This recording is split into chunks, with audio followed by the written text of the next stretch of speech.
here. Hello. Guys. Yeah, Ralph? you're Yeah. Yeah. Now that was your it's my clue. turn. I was just fascinated that there is still phone, and I was the one who was doing this.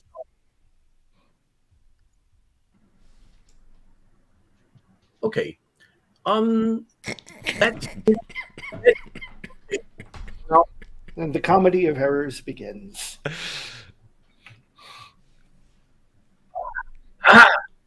okay. That was an absolutely superpower duper extraordinary music introduction with a lot more music in our intro than I had expected. And then I was looking into the screens and was as the moment of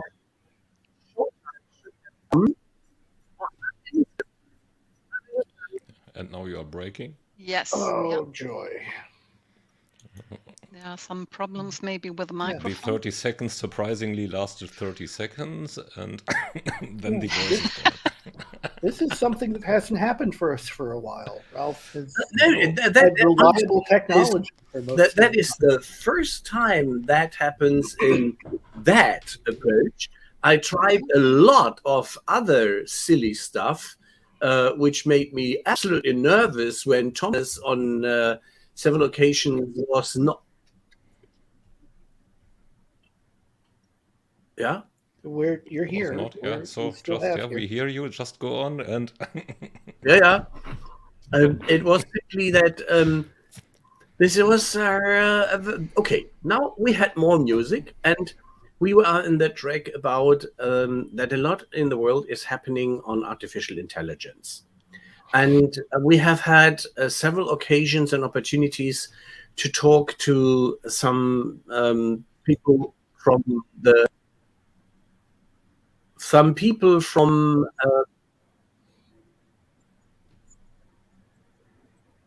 I don't get it because I had here now all my channels noise reduced, and I still have a playback running with some voice and noise. So just means in there's case a device of that you haven't found. A device that you haven't found that. no. I'm not with that many devices on my roadshow here, but I killed Facebook, I killed LinkedIn for my monitoring and just to focus on the story.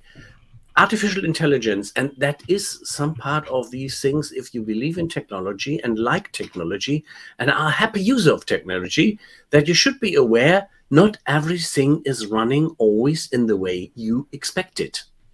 That was a proof.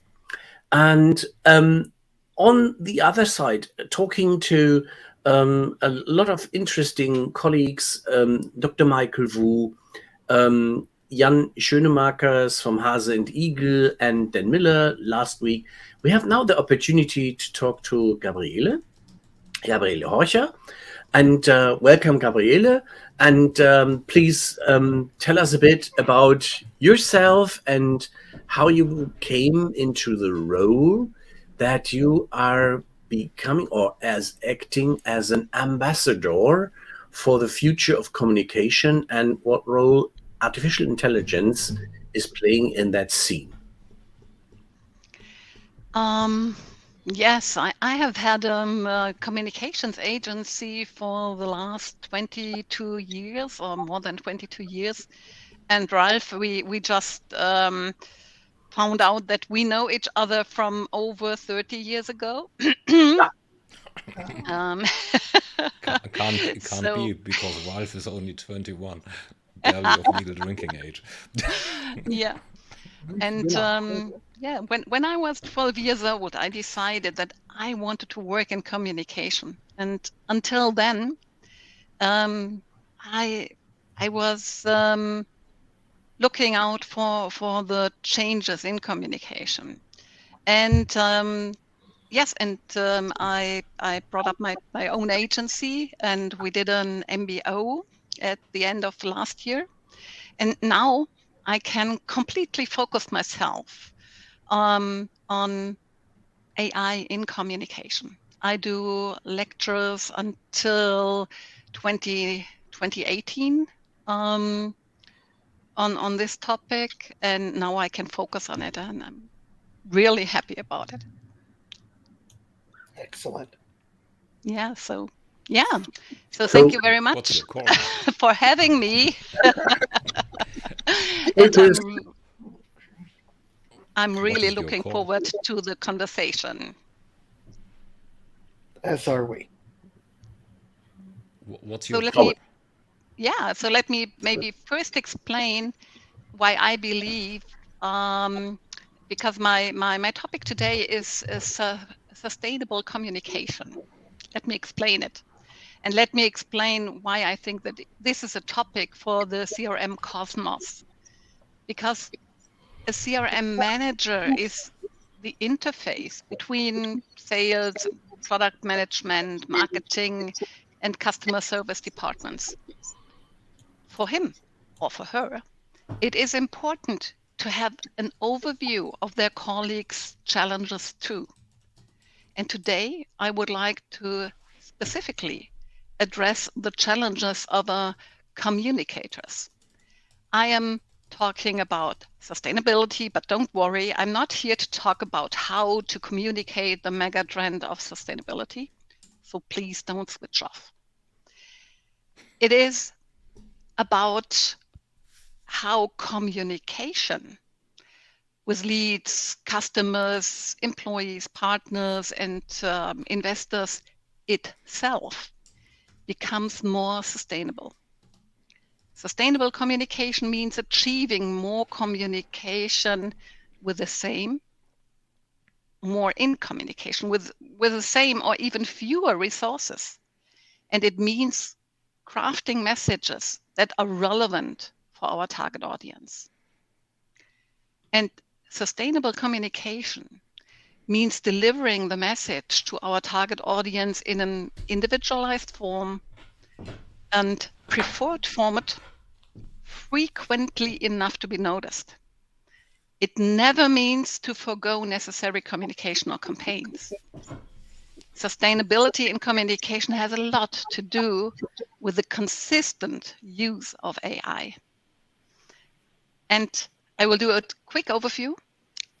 We will get into how the shortage of skilled workers will develop, what opportunities and challenges the multiplication of touch points to our stakeholder brings, how we individualize content with the help of generative AI, why conversational AI is a milestone for communicators and the use of AI, what else needs to happen to make it easier for communicators to use AI, and finally, we have a glimpse into the more distant future, when we not only use AI tools to make our communication sustainable, but when AIs communicate directly with AIs.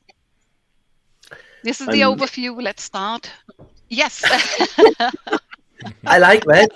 And that will be a bit how you will experience how we are interacting with you as our guest, aside if there are the communication with the audience, which Thomas normally then puts into the screen and will pop up. But before we start in interesting and thrilling topics, I would like to have a look into the humorous way on how also AI has been reflected. We have seen, especially from the Marketunist, some nice drawings where he is making jokes about AI written and AI read, such as I'm describing it because you find it on his webpage or in the LinkedIn post we will put later on in the comments, as he is describing two chaps sitting in front of a machine. This is written, that mail, by AI, and I just had only a single bullet point, and now it's giving me at least 3 to 5 sentences.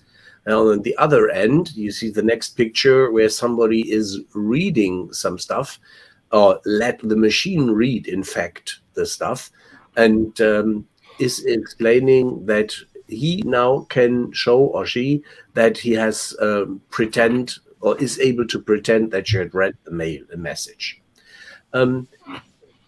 Taking that joke or that humorous way as one perspective, and looking of some of the more less humorous research, that a January survey from Fishbowl found out that 40% of nearly 2,000 workers had used ChatGPT as one example, or other AI tools at work, and nearly 70% said that they did so without telling their managers. I believe that a corporate communication rule set could be completely get out of order if people go forward and do their social media communication and some of the more to the public addressed communication with the support of artificial intelligence, if it is not placed in a framework. I would like to have a comment on that one, Gabriele, from your end. Yes, you need to have the framework, and you have to have rules for the use of AI in a company. And yes, of course, right at the moment, a lot of people are testing, for example, ChatGPT. Testing is not the same as using it for their work, because everybody likes to test it and write down their names and ask them, what, who I am or whatever. But they are not really using it for work. And I think you are absolutely right. We need this framework before people start really working with it. Isn't whatever yeah. gets sent out of a company subject to approval anyways? So coming from that angle, it doesn't freaking, sorry for my French, matter whether some tool has created this stuff or whether a not so smart employee has created it, or a smart one even. Well, there's at least the the hope point is, that someone will look at it before it goes out. I really like the idea that you take some things out of ChatGPT or other generative AIs, and then you double check it if it is ready for use and if it's okay for your use. And this is also one of my topics later, that you cannot replace a communicator with it. You need a communication professional to have a reuse out of it. So guidance is still there and requested in a framework. And as Thomas mentioned, under normal conditions, it has been established that there are rules and a framework, what is going to the outside, such as you have speaker trainings and only allowed personnel is on the stage. But the social communication hype did the German word would be erosion. There had been some dilution of these frameworks and strict guidance. That was one of the topics I was a bit, well, let's say an aspect of that to go for. And you mentioned that there is a shortage of skilled workers. When I started after my studies, going my first job in the IT arena, these were large computers, really large mainframe computers. Frames. Yeah, Honeywell, Not even Bull. servers.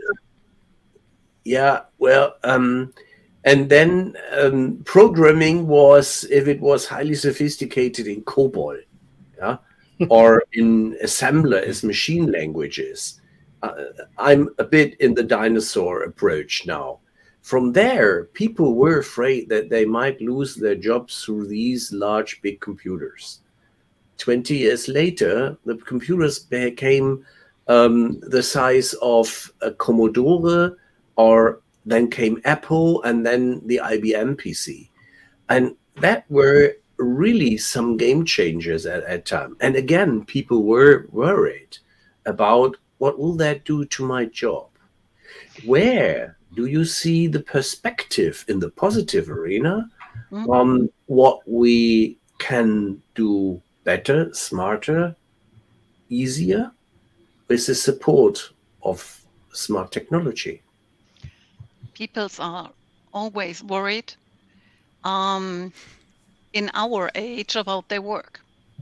Believe me, my niece and nephew, they are not worried, because they know that due to the demographic change, they will have much more than enough work. They need digitalization, automation. They need artificial intelligence to do their job in the future. And this is also the shortage of skilled workers, especially, and I'm just talking about sales, marketing, communication. This was a very hot topic in the last years. And because staff turnover in communications industry is higher than in the most other industries. Maybe they suffered from Corona because they had to change their communications behaviors, and people do not like to change. And there will never be as many skilled workers in communication available again. And unfortunately, it will get dramatically worse.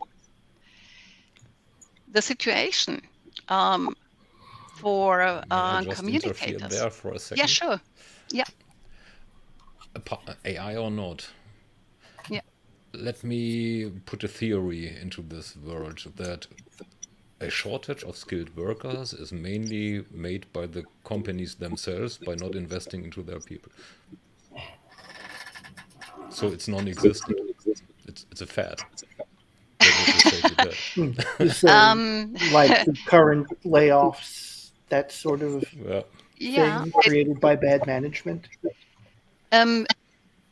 Both things are right. There is a shortage in skilled workers, and yes, there is a mistake in the management, of course, as well. But when it comes together, it makes it worse. So if there are less workers in communication, but you have more opportunities to communicate with your stakeholders because your touch points are multiplying due to the technology through the new channels, then this is a problem that has to be solved. Now we are back to the use of technology.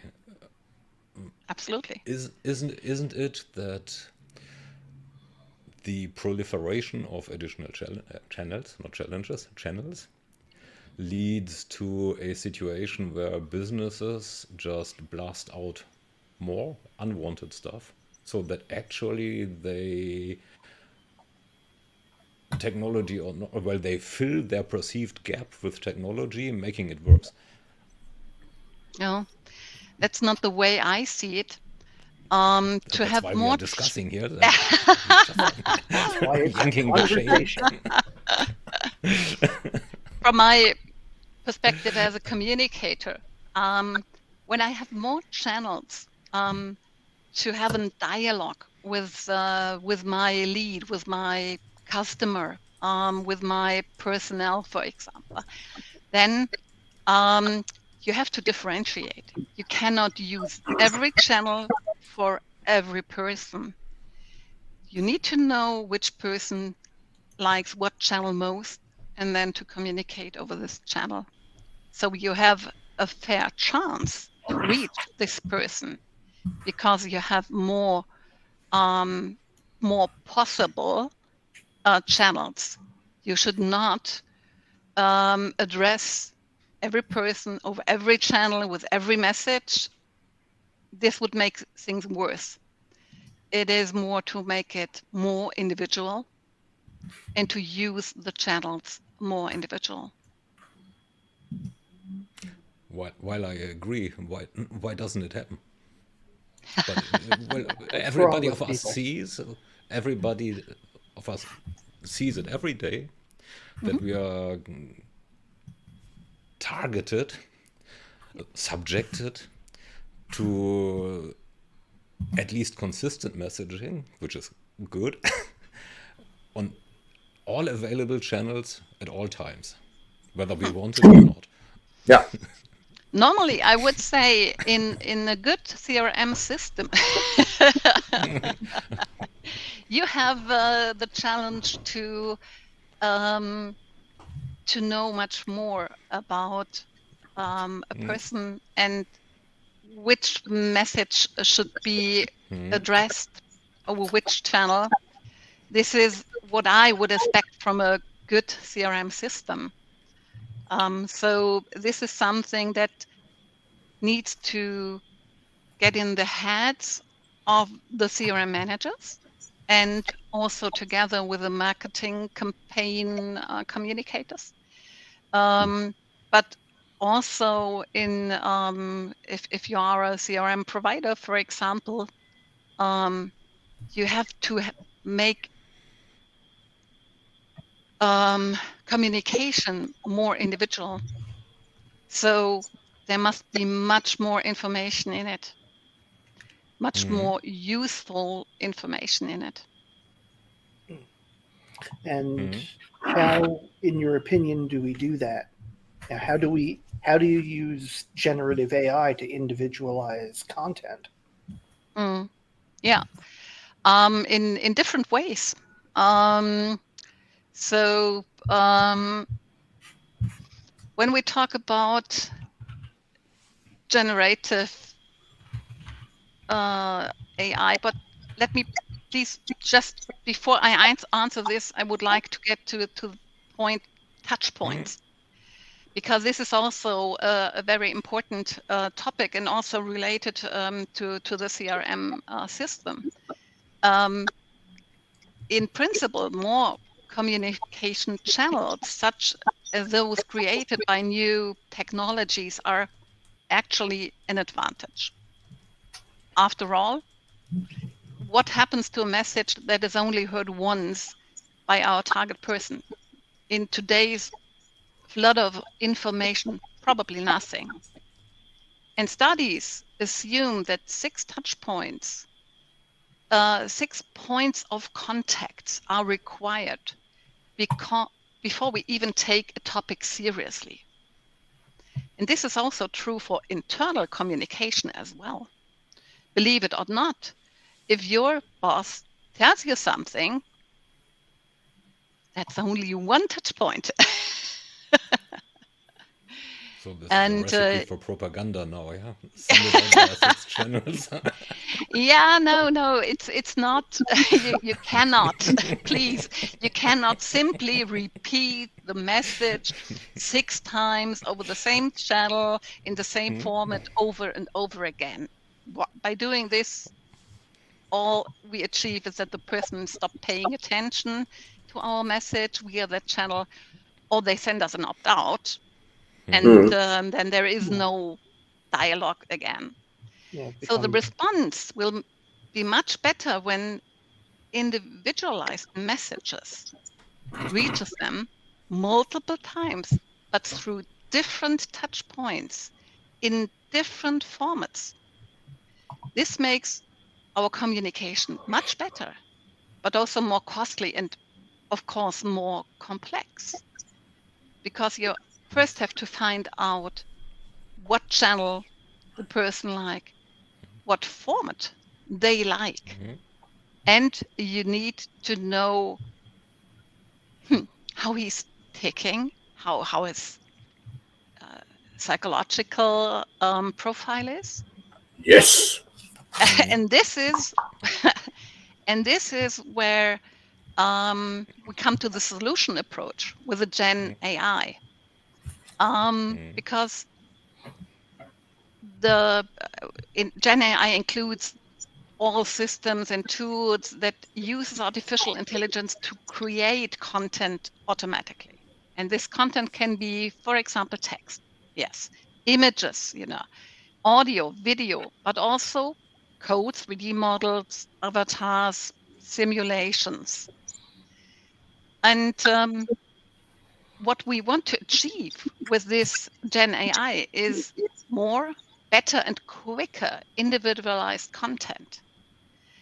Okay. And I would like to point out 3 of really many possibilities to you. Have a break. Have a sip of water. Get back to it. The 3 points, at least. Yeah.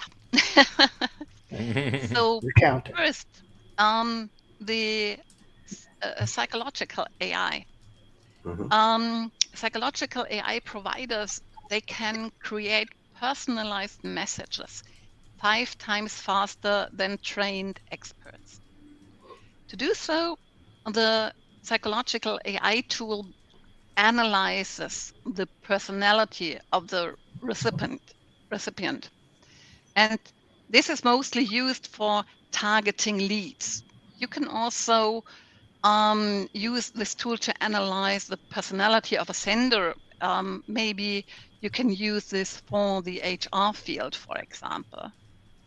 Or this tool can also cluster motives of actions that you find in your CRM system. And this facilitates the communication with existing customers. And after this analyzing phase, the content, choice of words, the tonality are adjusted accordingly. Subsequently, a GPT-supported writing wizard helps to quickly formulate an accurate text. It is 5 times faster.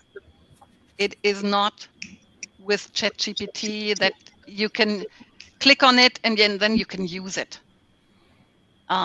You still need to have a look at it. So do I understand you correctly, Gabi, that you suggest that the quickness and the agility of the helping AI is my supportive helping hand, like Daniel Düsentrieb's little bulb, which is then going on, and here's the idea, and me as the responsible communicator have to fix it in the way that it sounds like my company's touch and feel. It can help you to get to filter the people that are in your CRM system that is a good target group for this message. Okay. And they help you with, okay, who was this person responding on my other campaigns, for example? Was there a dialogue?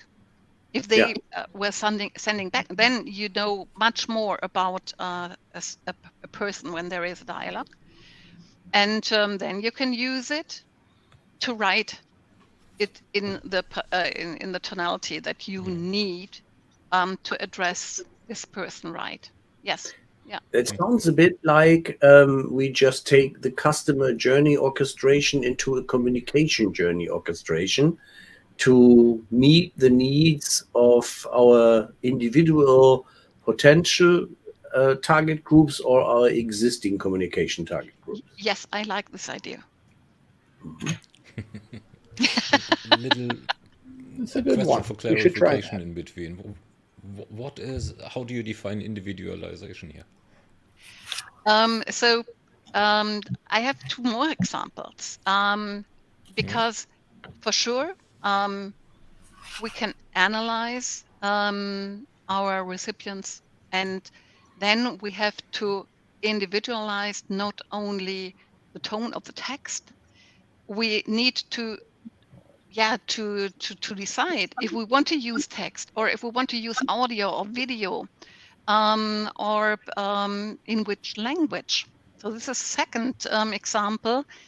Individualization also consists of offering messages and content in the language that the person prefers. We have a lot of people working in Germany, but yes, of course, they understand German. But if you want to address them, maybe they really love to be addressed by their language they were, Yeah, that's fair. what they were born with. Native tongue. Yes, no, thank you. Hans, where have you gone? Yeah. Yes, so of course, automated translation of text is already standard in most companies, and also translation of dialogues with the help of smartphones, for example, has already been used in our private lives as well, when we're on holidays, for example, or when you're walking through Offenbach, also needed. Dangerous. It's like a bit Lovely. like in the old days, New York, all muggers around the corner, yeah? I am born and raised in Offenbach, so I can deal with it. Okay. He's tough. So if you can translate text in different languages, this is one form of individualization. You can also, in addition, audio and video files can be provided with an additional audio track, for example. To do so, there is a speech-to-text tool, creates a transcript of the audio track, and then the transcript is translated into the desired language, converted into spoken language using a text-to-speech tool, and the resulting additional audio track are added to the file as selectable options. So the people can select if they want to hear it in German, or if they want to hear it in Greek, in Italian, in whatever language. And it is very, very quick way to translate and to adapt, to have an additional audio track. So this is part of individualization. And third of my examples is AI video generator. I really love it. I have a digital assistant. I call her Nia, and she is an AI video generated person. Yeah, you can do a complete video. It can be created from text within minutes, in over 120 languages and accents. And actors, really actors, they are acting as so-called avatars, and they were filmed in front of a 4K camera. And thanks to the video data captured, the avatar can speak any text, whatever the user needs. You just type it, they speak it. No, not any text. There are behavior rules. So guidance. Okay. yeah, So no F-bombs. absolutely. Yeah. And companies can also even create a custom avatar a personal avatar with its own voice. This is also possible, and this is so easy to create videos, and people love videos. Yeah. And even if no one today is a fan of chatbots, they too will play an important role in sustainable communication. So conversational AI is also a very hot topic. Also for the individualization. So just think about it. What makes ChatGPT so unique? Why is ChatGPT the TikTok moment? And why does so many people likes to test it? Because it's a combination of two AI solutions. First, there's Gen AI, which can create content. But secondly, and this is crucial, users can interact with this AI via chatbot and conversational AI. The inhibition for users to communicate with machines is thus lowered many times over. And this is because the machine appears human, and it understands normal language. So the challenge was and is here that we as communicators can make the machine, the AI, understand what we want in the first place. Until a few years ago, Ralph was mentioned it, COBOL code and so on, programming mainframes, yeah. Until a few years ago, issuing commands to a machine via code was preserve of programmers. And today, language models are also called game changers because they teach machines to understand our natural language. And this is important for us to have no fear to use this AI. And even in communication between people, this is exactly where the challenge is. Making it clear what you yourself need or want, what you want from the other person. The better or more appropriate the briefing is in relation to the specific person, the better the result. And this is no different from artificial intelligence. So it's a matter of accessibility.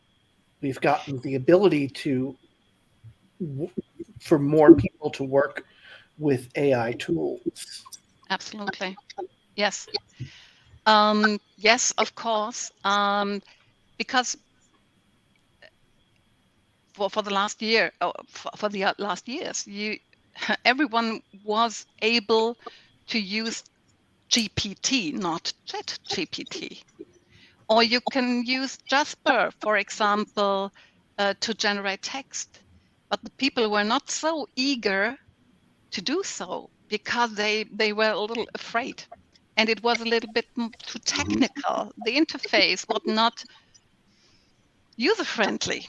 And now we have this user-friendly approach, and this will help a lot to make people feel convenient to use it.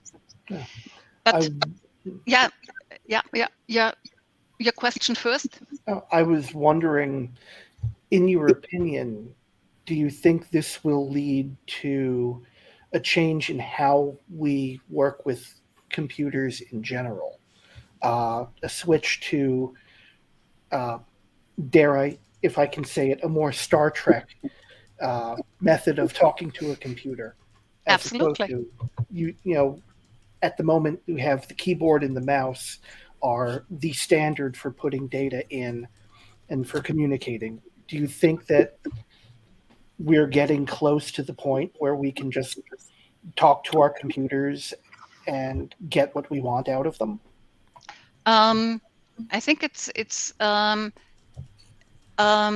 talking to our computer or talking to our smartphone is not the problem, because we have this speech-to-text tools that are useful. The only thing is, if you're not in your home office alone, you should probably not talk to your computer Of course. and typing it in. But to use your natural language for it, this is the point. This is the breaking point where people gets more familiar with it to do so. And one thing that I have in mind as a communicator, our job we will not replaced by an AI, because you still need someone who can tell the AI what you need. In my opinion, a fool with a tool is still a fool. It is not only important that we learn how to use AI tools properly to achieve the desired results. We still need good communications professionals who knows which communication is appropriate, in which situation, for which stakeholders, who can formulate a proper briefing, and who can also assess whether the AI result can be used at all. You cannot do this without communicators, because you want to communicate with people. That is exactly the point where I would like to jump in and get Marshall in the role, such as, where is your future perspective of journalism? Where do you see your creative art, your skills? Do you see them ruined, supported, a mix of it? Where is the future of journalism going? That's a very good question. I'm sometimes worried to think about it. The issue is, I don't think that machines can identify a story. They can't. You cannot have your AI know this is going to be important. They can't decide who, what, when, where, Yet. how, why. They can answer those questions if the information is available, but they cannot go out and decide what is newsworthy. That, for better or for worse, is something that people can do. Yeah, we're not all great at it. Yeah, I know that few editors working with predictive machines for this. I know that it's not working so good right now, but they are just at the beginning. I was at a web meeting today with one of the editors of FAZ, one of the most important newspapers in Germany. And he was asked the same question, and he added that an AI is very good at explaining what is or what was, but it's absolutely bad at explaining what is missing. And beyond that, a journalist's job must be to get further insights through personal contacts with an entrepreneur, for example, to get the story right. And I found it really exciting to say, okay, AI is bad in explaining what is missing. We know exactly what is missing when a politician tells us that everything is all right. Yeah. But Somebody gets this fired. does get into one of the things. Yeah, No, we will not talking about politics. that's probably a good thing, because my fear is one of the things AI does best is take propaganda and allow you to expand it quickly and broadly. You know, my worry isn't about having a job as a journalist taken away. My worry is having our communications channels flooded with garbage, or garbage that is designed to push us in one direction or another. So manipulation, to Yeah. be strict, on point. Yeah, that would worry me as well. Yeah. And I am not the brings kind me of person that I don't buy into AI fear. This is still something that people would do. It's people using tools to do bad things. And this is something that has been a problem long before artificial intelligence existed. It's just something, it's a tool that makes it easier. And that is where I get worried. Yeah. Thomas? Which brings me back to an original question, or an earlier question that popped up in my mind. So far we talked a lot about how easy it is to generate messaging. Now messaging inherently is something that is unidirectional. So we did not talk about the consumer, the customer as such, whether they want to receive that messaging at all before they, because the easier it becomes for companies to send it out, the higher the risk is that they don't care, that I don't want to hear it. So how to deal with that? What is my defense as a consumer? Well, whoever wants to hear it, you know? So in Europe, we have the DSGVO. So if they send you an opt-out, you are off. So don't spam, because then you have no permission to get in a dialogue with your leads, with your customers, and that would be a real pity. But in my opinion, it the consumer, they will also use AI in communication with companies. So the first step might be that we use it for our communication. But Google Duplex, this is for a consumer to book a table in a restaurant, or an appointment at a hairdresser. And so you let your AI assistant call them and make an appointment. It is not ready to use in German-speaking countries, but they use it in the US, in Australia, and I think also in the UK. And of course, a lot of people also using ChatGPT, or they tested it. So maybe not using, but testing. So they will also use the advantages of the functionality of the AI functionalities to communicate with companies. So this might be the second step.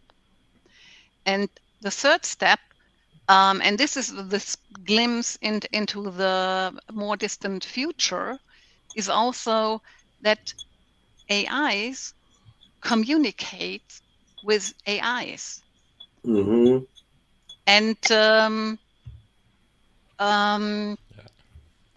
in Germany, there's a study, a current German study called Menschen and Marken, People and Brands, and they ask them if they already have heard about ChatGPT, and 55.5% they have already heard it.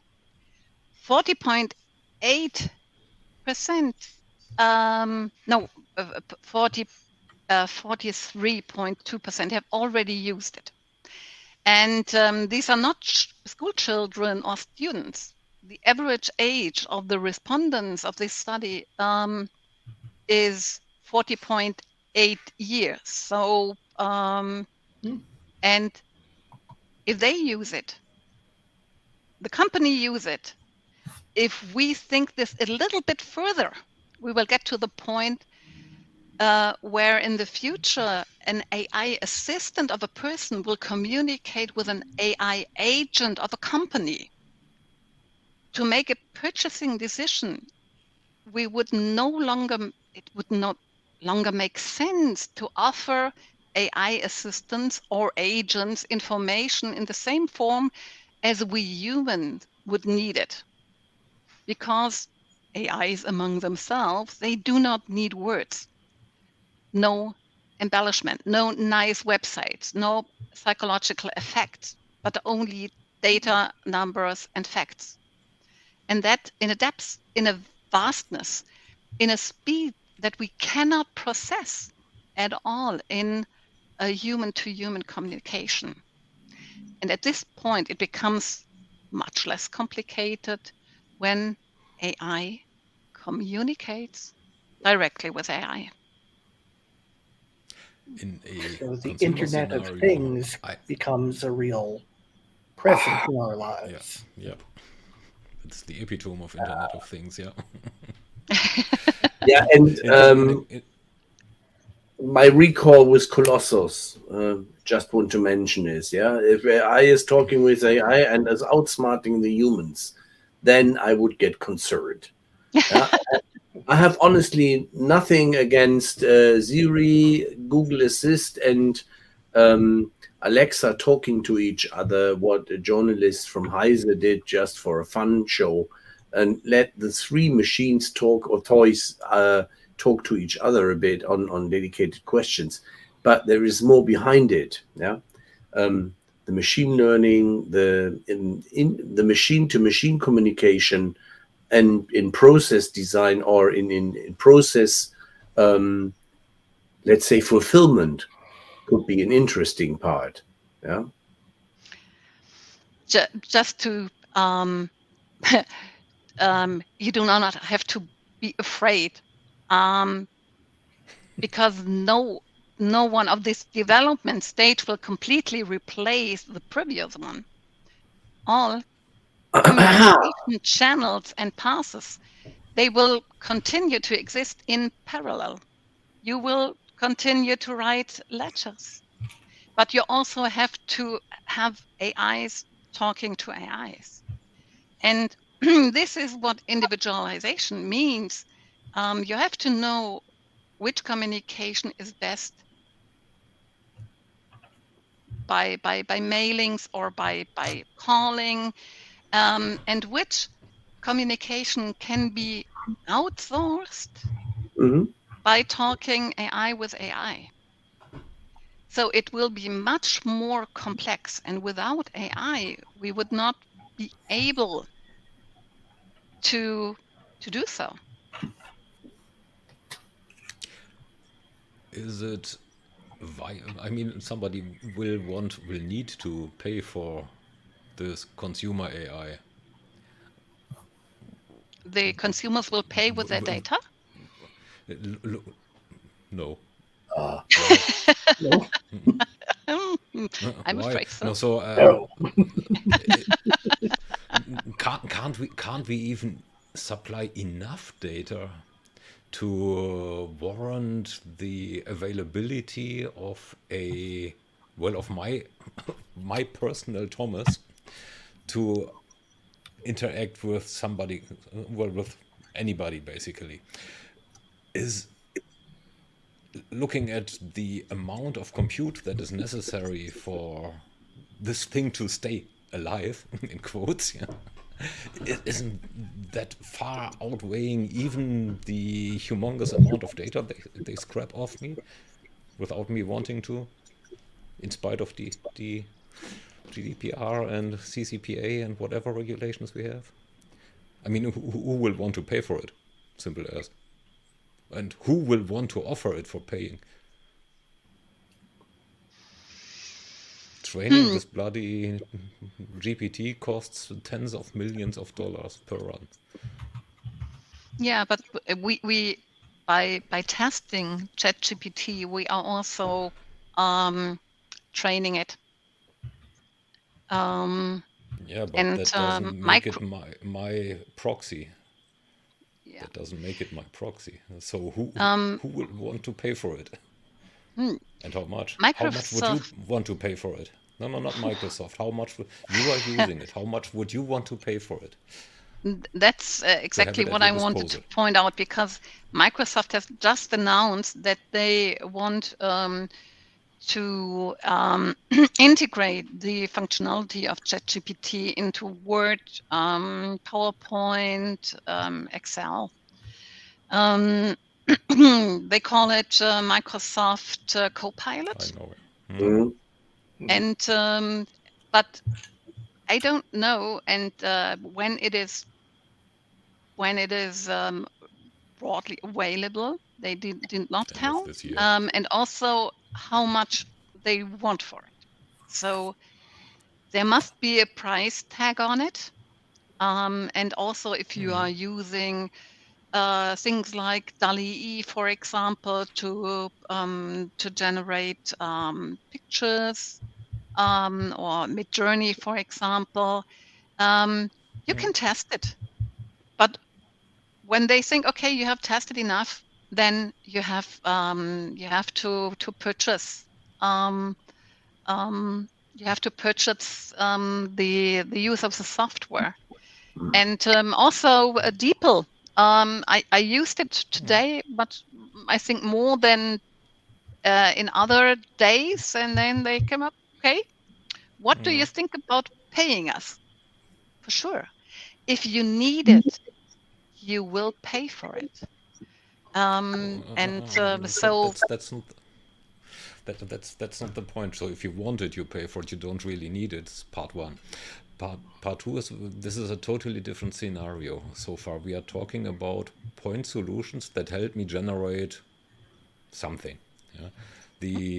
My AI talks to your AI scenario is me having a proxy. So me having my own personal mini-me assistant. or my own, my proxy that acts instead of me.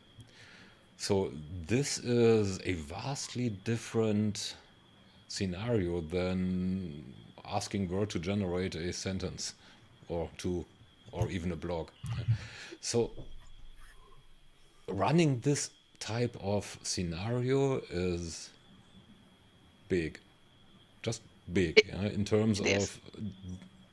of infrastructure. Somebody will want to get paid for running this infrastructure, for offering it to me.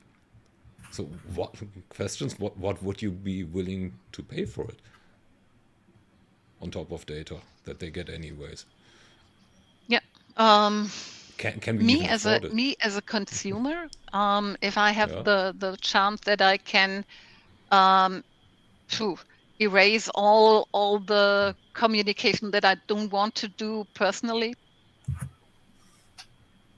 I would probably pay the same amount as I pay for my smartphone contract. Just a So guess for me. A significant amount of okay. money. Yeah. It is, So which absolutely. is Yeah, sure. So Yeah. around 50 per month, I guess. Yeah. So what do I pay right now? Yeah, about that, probably 50 per month. So it makes it 100 per month, just to be able to not be blasted with something that I don't want anyways. So now I'm in the ethical part of it right Protection now. money. So just coming to the end, right? So I formulated very negatively right now for a purpose. I just want to link the chain.